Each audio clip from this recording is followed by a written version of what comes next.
अंदर हिस्सा लीफ के अंदर तीसरा सवाल आज करने को जा रहे हैं। इसमें देखिए आप क्लास 10 के अंदर उर्दू का जो मॉडल पेपर है इसके अंदर क्लास 10 के अंदर आप देखिए हिस्सा लीफ है और हिस्सा लीफ के अंदर तीसरा सवाल है। तीसरा सवाल के अंदर भी कुल 12 सवाल है। आप हर एक सवाल 1 नंबर का है और आपको हर सवाल का जवाब एक लाइन में देना है, मुख्तसर सा इसका जवाब देना है। तो हम शुरू करते हैं तीसरा सवाल। तीसरे सवाल का पहला सवाल, सबक बेतकल्लुफ़ी के मुसन्निफ़ का नाम लिखिए। तो सबक बेतकल्लुफ़ी के मुसन्निफ़ का नाम कन्हैयालाल कपूर है। क्या नाम है? कन्हैयालाल कपूर है। अगर दूसरा सवाल देखिए, दूसरे सवाल के अंदर पहले आप किसकी मेराज है? तो पहले आप तकल्लुफ़ की मेराज है, पहले आप तकल्लुफ़ की मेराज है। अगला सवाल देखिए, उत्तर भारत में कौन सी प्राकृत बोली जाती है? तो उत्तर भारत के अंदर बोली जाने वाली प्राकृत को शोरसूनी प्राकृत कहा जाता है। अगला सवाल देखिए, सवाल नंबर 4, हिंद आराई ज़बानें कौन कौन सी है? तो हिंद आराई ज़बानें कौन कौन सी है? तो हिंद आराई ज़बानें आप देखिए हिंदी, उर्दू, बंगाली, मराठी, गुजराती, पंजाबी, सिंधी, आसामी और उड़िया, ये सब हिंद आराई ज़बानें हैं। तो अगली देखिए आप, लेंसू ने बीवी से क्या कयास आराई की? तो लेंसू ने अपनी बीवी से क्या कहा था? तो लेंसू ने ये कहा था, आपको पता है लेंसू के बारे में कि लेंसू ने जब आसमान की तरफ देखा तो उसने अपनी बीवी से कहा था कि आज बारिश हो सकती है। तो लेंसू ने अपनी बीवी से ये कहा था कि आज बारिश हो सकती है। लेंसू ने कहा था कि लेंसू ने अपनी बीवी से बारिश होने की कयास आराई की थी। अगला देखिए, लेंसू ने लिफाफे पर क्या पता लिखा? लेंसू ने लिफाफे पर क्या पता लिखा?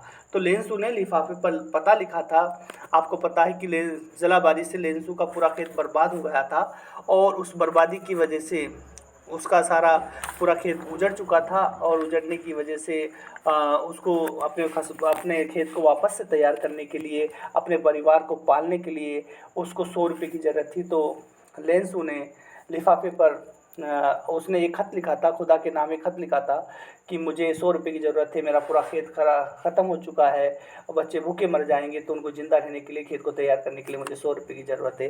तो लेंसू ने अपना जो पता था लिफाफे पर पता लिखा था कि ये ख़त खुदा को मिले। तो लेंसू ने ये ख़त खुदा को मिले, ये पता अपने लिफाफे पर लिखा था। अगला देखिए,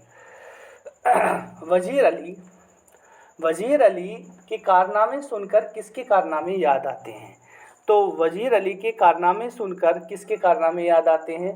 तो वज़ीर अली के कारनामे सुनकर के आपको पता है रॉबिन हुड के कारनामे याद आते हैं। रॉबिन हुड के कारनामे याद आते हैं क्योंकि वज़ीर अली का बहादुर इंसान था। आगे देखिए, अगला सवाल देखिए, कर्नल से कारतूस मांगने वाला सवार कौन था? कर्नल से कारतूस मांगने वाला जो सवार था खुद वज़ीर अली था। अगला सवाल देखिए, सादत अली कैसा आदमी था? तो आपको पता है कि सादत अली एक ऐश-परस्त इंसान था, नाकारा था, अंग्रेज़ों के इशारों पर चलने वाला बादशाह था। तो बिल्कुल नाकारा, आवारा किस्म का और अंग्रेज़ों के इशारों पर चलने वाला इंसान था।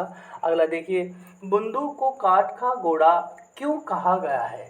तो बंदूक को, जिस तरह से आपको पता है कि काठ का घोड़ा एक जगह पर स्थायी होता है, एक जगह पर मुकर्रर होता है, तो जिस तरह से काठ का घोड़ा में हरकत नहीं होती है, वो एक जगह पर मुकर्रर रहता है और उसकी, तो बंदूक की ज़िंदगी भी काठ के घोड़े की तरह थी। अगला सवाल देखिए, वज़ीर की बेचैनी का सबब क्या था? वज़ीर इसलिए बेचैन था कि उसे एक गैर मुल्की वफ़द से मिलना था और उसे देर हो रही थी। अगला देखिए, अल्तुनिया की फ़ौज से, अगला सवाल देखिए, अगला सवाल देखिए, रजिया की फ़ौज का पहला मुकाबला, रजिया की फ़ौज का पहला मुकाबला, रजिया की फ़ौज का जो पहला मुकाबला था किससे हुआ था? तो आपको पता है कि रजिया की फ़ौज का पहला जो मुकाबला था अल्तुनिया की फ़ौज से हुआ था। रजिया की फ़ौज का पहला मुकाबला अल्तुनिया की फ़ौज से हुआ था। अगला सवाल देखिए, रकन उद्दीन किसका बेटा था और उसे किसने मारा? तो आपको ये पता है कि रकन उद्दीन जो था इल्तुतमिश का बेटा था, जिसको दिल्ली के लोगों ने मार दिया था। अगला सवाल देखिए। अगला सवाल देखिए, इसी के अंदर अगला सवाल देखिए आप।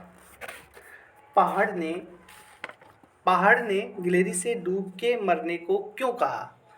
पहाड़ ने गिलहरी को डूब के मरने के लिए क्यों कहा था? गिलहरी के छोटे होने के सबब पहाड़ ने कहा था कि तू कितनी छोटी सी चीज़ है और उस पर गुरूर करती है, तो पहाड़ ने उसे डूब के मरने को कहा था। अगला सवाल देखिए। अगला सवाल आप देखिए। ये कारखाना तूने कब राय का बनाया? शहर में कारखाने से मुराद है, तो आप देखिए कारखाने से मुराद दुनिया है। कारखाना, ये पूरी दुनिया एक कारखाना है। आपको पता है पूरी दुनिया एक कारखाना है, तो कारखाने से मुराद यहाँ दुनिया है जिसमें हर घड़ी इनकलाब बरपा होता है। अगला सवाल देखिए। अगला सवाल देखिए, जालिम को जुल्म का क्या बदला मिलता है? तो जालिम अगर किसी बेगुनाह पर जुल्म करता है तो कोई ना कोई उसका भी कत्ल कर देता है। आपको पता है कि जालिम, वो कहते हैं ना, एक कहावत है कि पाप का घड़ा जब बढ़ जाता है तो उसका भी अंत होता है। तो जालिम जब किसी मजलूम पर जुल्म करता है तो अल्लाह ताला उसका भी अजर उसे देता है, उसका बदला उसे देता है। तो आप देखिए। अगला सवाल देखिए। अकबर किस खानदान का बादशाह था? तो देखिए अकबर, आपको पता है कि अकबर जो है मुग़ल ख़ानदान का बादशाह था, यानी कि मुग़ल ख़ानदान जो हिंदुस्तान में मुग़ल आए, सबसे पहले बाबर आया था, आपको पता है। बाबर आया और बाबर के बाद में ये बाबरों के बाद में है, यानी कि मुग़ल ख़ानदान का बादशाह था। और अगला सवाल देखिए। अकबर रघुपत की किस बात से मुताशिर हो गया था? तो अकबर रघुपत की किस बात से मुताशिर हुआ? तो अकबर ईमानदारी, वादे की पाबंदी और बहादुरी से बेहद मुताशिर हुआ। अगला सवाल देखिए। इंसान ज़िंदगी की हकीकत क्या है? इंसानी जो ज़िंदगी है उसकी हकीकत क्या है? इंसान की ज़िंदगी हकीकत ये है कि पानी की बुलबुले की तरह है। किसकी तरह है? पानी के बुलबुले की तरह है। अगला सवाल देखिए। लाई हयात आए फ़ज़ा ले चली चले से शायर की क्या मुराद है? जोक इस शेर में कहता है कि जोक इस शेर में ज़माने में कह रहा है कि हमें इस दुनिया में ज़िंदगी लाई है और मौत हमें इस दुनिया से लेकर जाएगी। अगला सवाल देखिए। कोई सूरत नज़र नहीं आती से क्या मुराद है? शायर की मुराद है कि कामयाबी हासिल करने की कोई भी तदबीर, कोई भी रास्ता मुझे दिखाई नहीं देता है, कोई भी रास्ता नज़र नहीं आ रहा है। अगला सवाल देखिए। हर एक चीज़ पैदा खुदा की कुदरत है से शायर की क्या मुराद है? खुदा ने अपनी हिकमत से किसी को बड़ा बनाया है, किसी को छोटा बनाया है। तो अपनी अपनी अहमियत है, बड़ी चीज़ की बड़ी अहमियत है, छोटी चीज़ की उसकी जगह अहमियत है। तो अल्लाह ताला ने किसी न किसी चीज़ में, हर चीज़ में कोई ना कोई खूबी रखी है। तो आपका ये पेपर का जो तीसरा सवाल है, अलीफ हिस्सा अलीफ के अंदर तीसरे सवाल के कुल 12 सवाल आपके यहाँ पर पूरे होते हैं। फिर कल अगले वीडियो में कल हाजिर होंगे इंशाअल्लाह। अस्सलाम वालेकुम।